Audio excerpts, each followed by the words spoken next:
my field. But is this the most challenging? Isn't that demand most of you, or?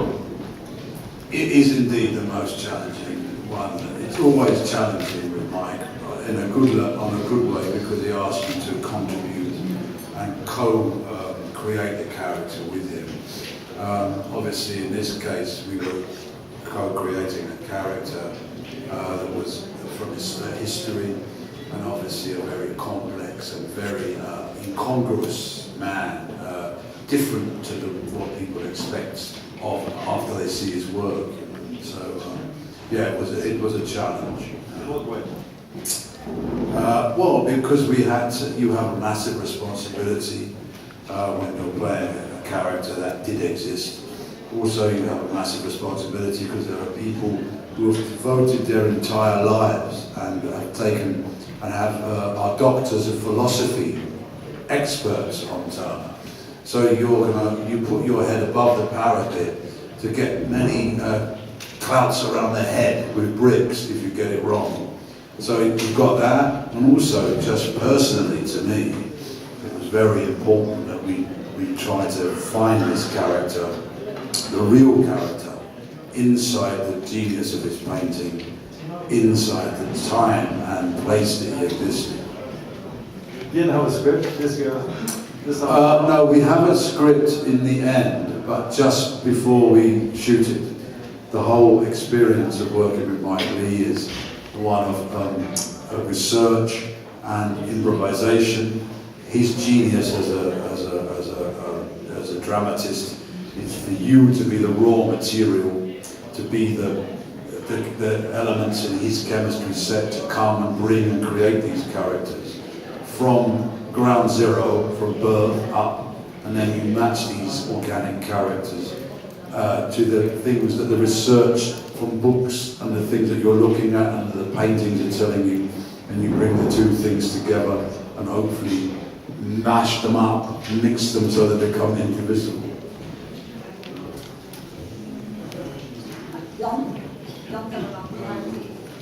We know about your preparation and the painting that you did years before starting the film. What about it now? Do you still paint, or do you say never again? There was a period where I couldn't look at a paintbrush without feeling sick. But that's because it was so much about trying to inhabit the character and to look like you knew how to hold a brush simply. You know, authenticity was very important.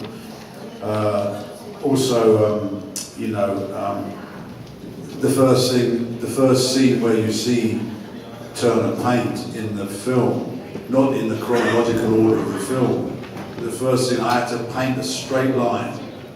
Now, if you ever try to paint a straight line anyway, but if you're playing one of the greatest artists in the world, in a film about one of the greatest artists in the world, and your first scene is painting a straight line in close-up, you're going to be afraid. So it did put me off a little bit for a little while.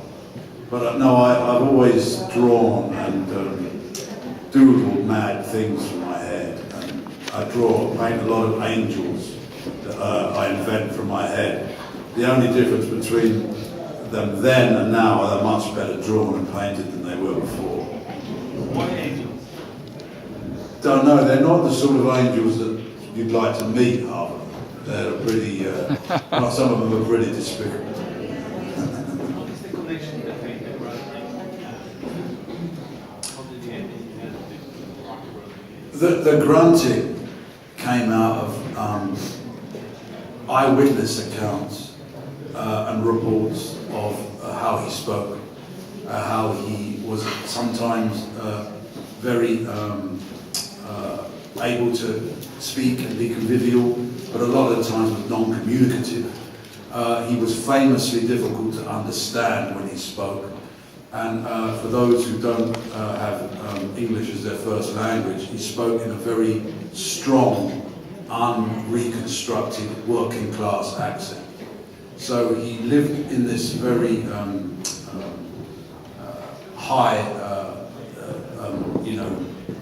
high art world, but he was very much from the lower class. Not all, a lot of the artists were also from the lower class, but they weren't He in particular never changed the way he spoke.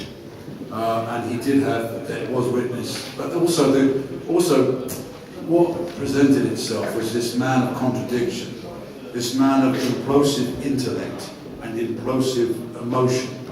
So in a sense, the grunting is an expression of, he could say a million things, but he says nothing, he makes a noise.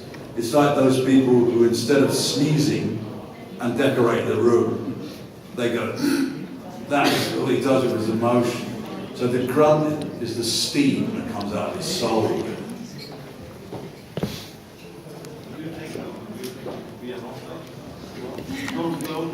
That's just made me feel sick. I don't know, no Golden Globes have been announced. I didn't get, well, I got this. I'm really pleased. No.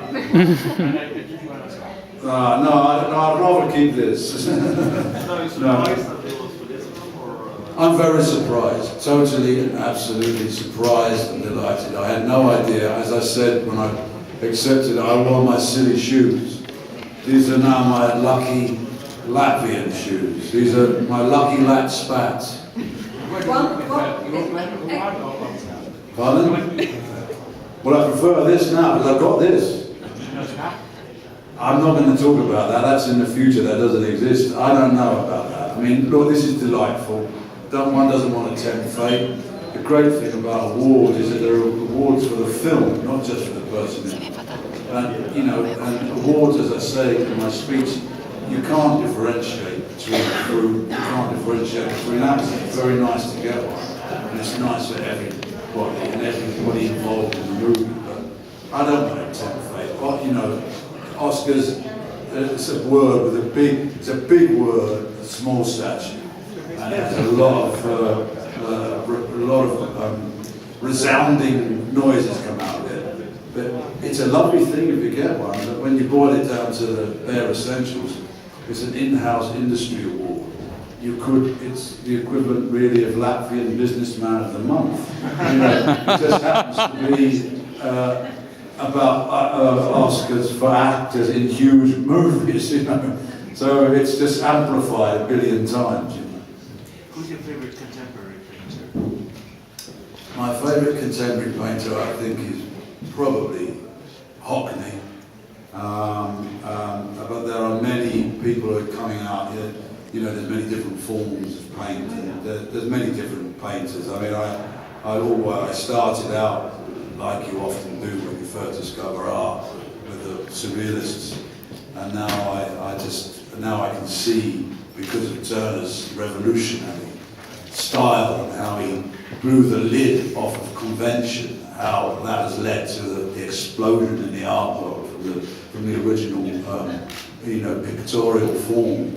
So it was a great pleasure to work on a man who was foretokened and presaged what was about to become the new thing. You have one of his pictures on the wall. This is the last question. You have one of his pictures on the wall? No, I Can you haven't. afford it? Well, considering that the last one just sold, the only one that's been sold, just sold for $53 million. If I'd have known, I would have probably seen if they had two and maybe got the other one. No, the only Turner I've got on my wall is a copy of the one I did. That I did the day before we started shooting. I copied it, it's on my wall, and it's a copy of the one he painted on top of the mast. It's called Snowstorm Steamboat of a Harbour's Mouth. That's the small one. I look at it every morning and I think, how the fuck did I do that? Because I certainly couldn't do it again. There's nothing like the knowledge of being hanged in the morning to concentrate the mind wonderfully.